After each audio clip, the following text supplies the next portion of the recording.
Hey, shalom, my brothers. All praises to Yahweh, Ba'ashem Yahweh Shai. This is your brother Ayathun with another video. This video here is going to prove, furthermore, that you so-called Negroes here in America that call yourself African Americans, your true nationality is that you're the Israelites of the Bible, and your language is not English. It's not Arabic, okay, and it's none of the African languages, because you like to give yourselves these crazy names like Shaquisha and like Tupac and all these different names, which you believe that you're Africans, and you believe you'll take on any nationality on what you really are, which you are the Hebrew Israelites. Your original language, your original tongue is Hebrew. Now, what I have here is a newspaper article from, as you can see here, this is from the Houston Daily Post, September 20th, 1987. And this is, what do they call it? This is a microfiche. And you could get these in most libraries. But this also proves, this is also another reason that Esau wants to do away with books. If you notice, back in the day, it was all about hardcore books. The internet wasn't as prevalent as it is today as far as seeking information. You usually go to the library and then you would get books. You go search through microfiches like this, or you'd pick up books to read, encyclopedias. When back in the day, everybody had encyclopedias in their house.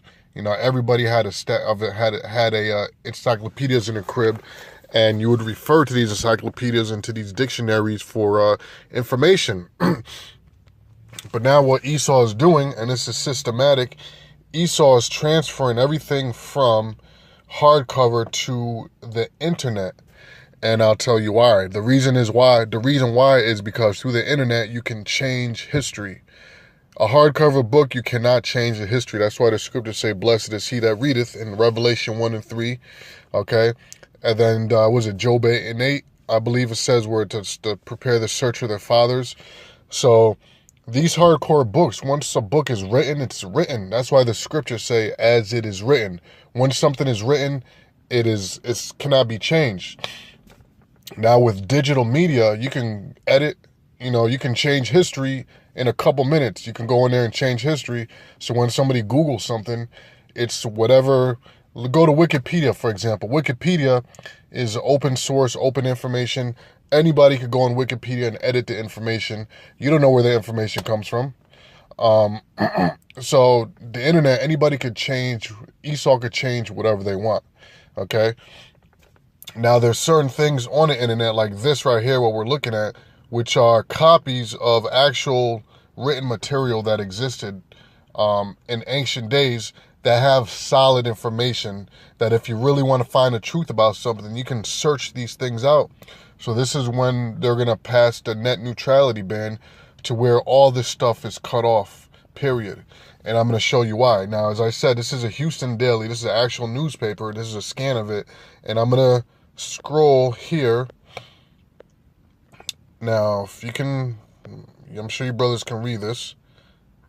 Now, if you right here, it says, this is an article in this paper, Negro who can write Hebrew. Now, once again, this is from, hold on, this is from I just had it locked here. This is from 1897. All right, September 20th, 1897. And it says here, I just had a Negro who can write Hebrew. Now check this out, brothers. Negro who can write Hebrew. He is deaf and dumb and comes from an African town. All right? Which we all know that Jake fled to West Africa pursuant to Revelation, was it the 12th chapter?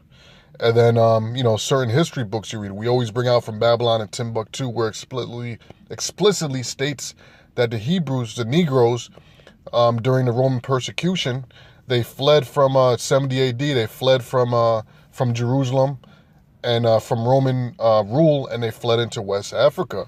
Okay, so this is where this deception that we're Africans came from, because that's when the Ham sold us, and you can read about this in the scriptures. Wasn't it in Joel? Okay, when Ham sold us to Esau, we were living in West Africa. So this is why it says he is deaf and dumb, comes from an African town, because that's where the slaves came from. Now, this is in Hartford, Connecticut, as you can see here. Hartford, Connecticut, September 19th. A young African Negro has been in the city for the last few days who claims to be a Hebrew. He is deaf and dumb and as black as an ace of spades.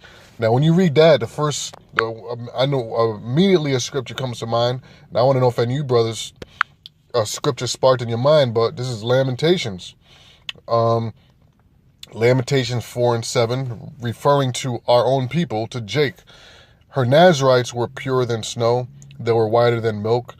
They were more ruddy in body than rubies. Their polishing was as sapphire. Verse 8, the visage is blacker than a coal. All right? The visage is blacker than a coal. Now, if you read this here, what does it say? It says, he is deaf and dumb and as black as an ace of spades. Right? Reading down, it says, he carries a pad of paper with him and answers all questions by writing them in Hebrew and Loshen Kodesh, right? Now, if you brothers immediately, you should know what it's referring to.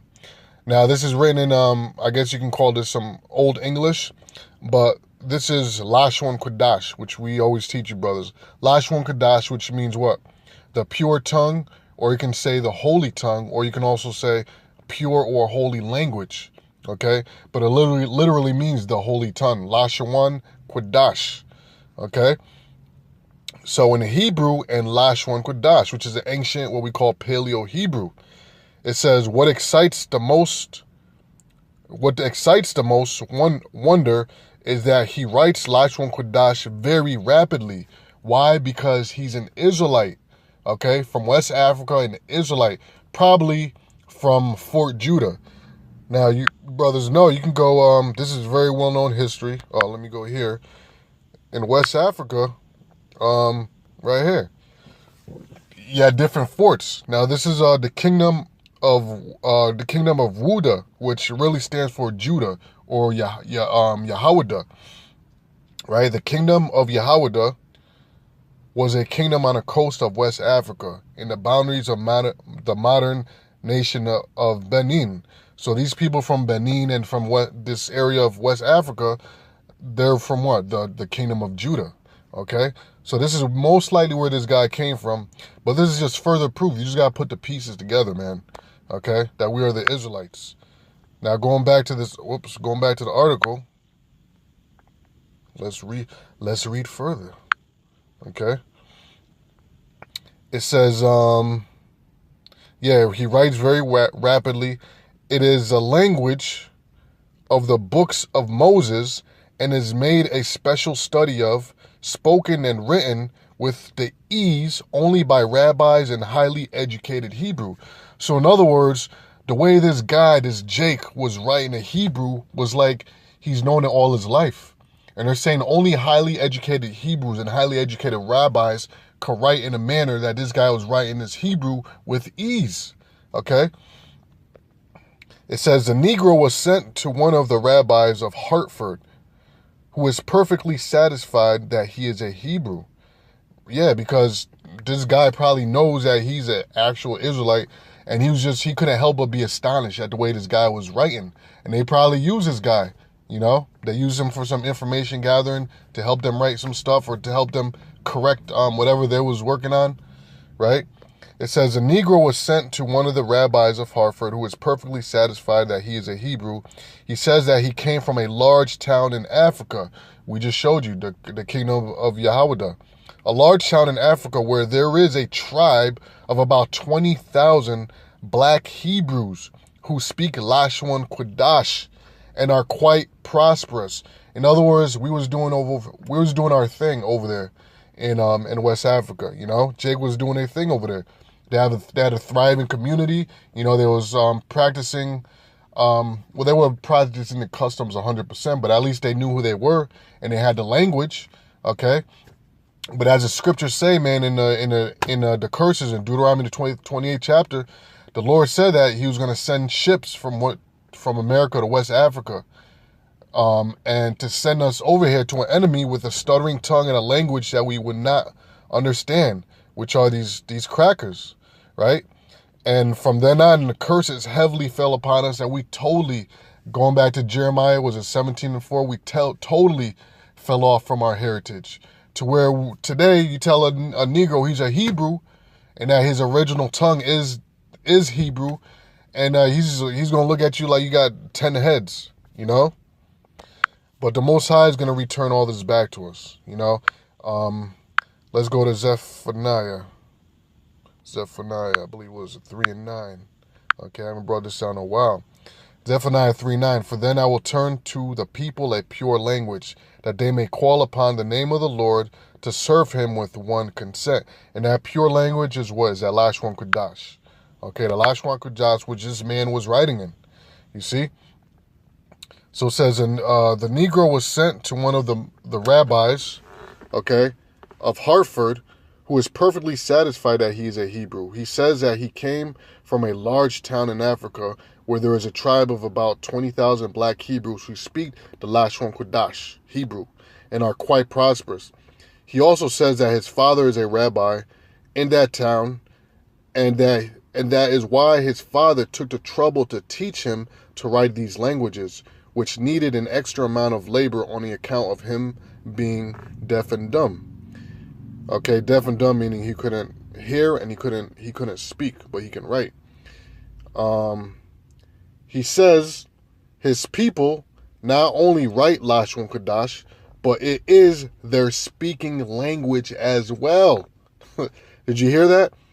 He says his people not only write Lashon Kodash, but it is their speaking language as well. So if Jakes are Africans, how come he wasn't speaking the African tongue? This shows you that this group of Negroes, so-called Negroes, was different than the rest of the continent of Africa. These were Hebrew Israelites, okay? It says his people not only write Lashon Kodash, but it is their speaking language as well. He left home a few years ago and has seen a good deal of the world. In each town, he hunts up the Jewish section, and there they give him clothes, food, and money. What surprises him, he writes, is that no Hebrew knows of his countrymen in Africa. Yeah, going back to the curses, okay, where we totally fell off from who we are. All right. So this here, man, this is irrefutable proof of who we are. Okay, because history does not lie. You know? So I'm not gonna go on and on, man. This is the main point.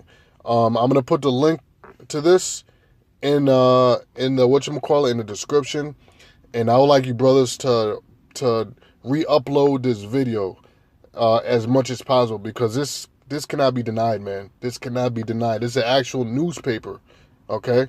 An actual newspaper. So anyway, with that, I'm gonna say shalom. All praises to Yahweh Ba'ashem Yahushai. Shalom.